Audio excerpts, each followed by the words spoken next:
necesitado educación que no hemos tenido para tener buenos hábitos con el dinero. Y en los últimos años de mi vida me he dedicado a eso, Mariana, a tratar de educar a las personas y entender que el dinero es un aliado para crear prosperidad, no únicamente para gastar, que está muy bien que nos demos nuestros gustos y que de vez en cuando pues tú hagas con él lo que te provoque. Pero también ese instrumento está hecho, amigos, para poder generar mayor riqueza. Y, y no es tan difícil como nos han dicho, no es tan complicado como nos han dicho. Hoy en día en los colegios nos hablan de los visigodos y los fenicios, pero no nos hablan de cómo crear un presupuesto, por ejemplo, o cómo poder crear una cuenta de inversión. Y a eso me he dedicado y quiero invitar a todos los venezolanos que tomen conciencia y empezar a tener mejor relación con el billete. ¿Por qué empezaste a estudiar esto? ¿Por qué se te dio esa necesidad de evaluar qué estaba pasando con el dinero? ¿Fue una experiencia personal? Sí, totalmente. Yo caí, y lo digo públicamente, nunca me ha dado pena, caí en bancarrota en el 2009 como migrante. Y luego, a través de los años, empecé a educarme de forma autodidacta y con ciertos mentores que escogí, y empecé a entender lo que hoy enseño. Empecé a entender que realmente mi mejor aliado, además de ser Dios, era el billete con que el salario me daba. Y a partir de allí empecé a través de varias ciudades en el mundo, a educar a las personas. Hoy me encuentro de vuelta en mi país, orgullosamente feliz de estar de nuevo en Venezuela, y poder a cada venezolano hacerle entender que tenemos hoy por hoy, a pesar de las crisis económicas globales, la oportunidad de poder crear hábitos con el dinero a favor de nosotros.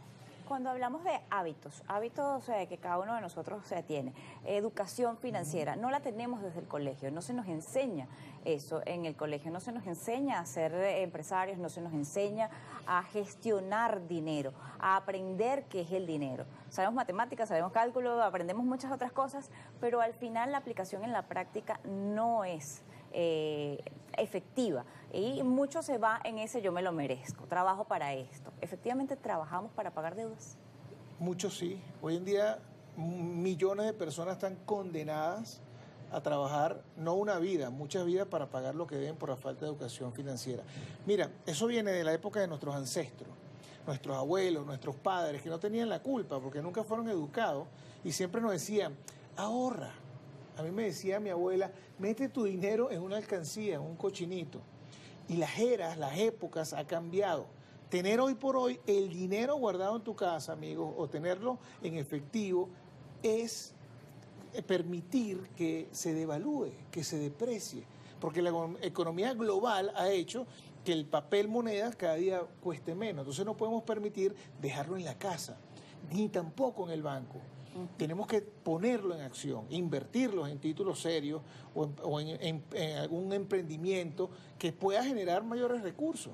Efectivamente, la inflación en el mundo se ha comido los ahorros de muchas personas. A muchos se les enseñó a ahorrar, pero no se les enseñó a invertir el dinero. Habían diferentes formas de hacerlo y quizá quienes lo hicieron en el pasado fueron muy evolucionados a su tiempo y fueron aquellos que decidieron tener propiedades y usar ese dinero para ponerlo a trabajar, no ponerlo en un banco solamente o guardarlo debajo del colchón para tener una seguridad. ¿Cómo le cambiamos eso a la mente de la persona que considera que la seguridad es tener ese dinero guardado? Bueno, hay que hacer un reseteo mental y lo principal es metiendo información nueva a tu cerebro.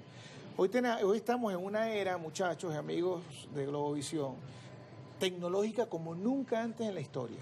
Todo el mundo tiene un celular. Lo primero que hacemos al levantarnos en la mañana es abrir el celular, tenemos una llamada, a ver las redes sociales, averiguarle la vida a los demás. Señores, pero también está hecho el celular para hacer dinero. Ustedes pueden crear una cuenta de inversión, ustedes pueden invertir en grandes compañías que hoy por hoy pues las manejamos, las consumimos, las utilizamos, nos pagan dividendos y simplemente tenemos que educarnos, Mariana. Es algo como dedicarle parte de tu vida a la educación, buscarte un mentor, leer libros, buscar gente que ha dejado un legado, utilizar YouTube, por ejemplo, o podcast, donde tú puedes empezar a consumir ese tipo de productos que te van a ayudar a generar mayores ingresos con tu propio dinero ganado por tu salario. Hay una necesidad del ser humano de obtener cosas en función de que va avanzando en la vida y sentir que ese dinero que gana o ese salario que tiene le provea de una vivienda, le provea de un carro, le provea de ropa, bienes, una cantidad de cosas que cada uno de nosotros puede tener quizá una prioridad diferente. las deudas, cómo las gestionamos en medio de eso para lograrlo. ¿Es posible lograrlo sin deudas? ¿Es posible lograrlo en forma ordenada? ¿O es posible tener, en lugar de deudas, apalancamiento? Luego conversamos al regreso de la pausa.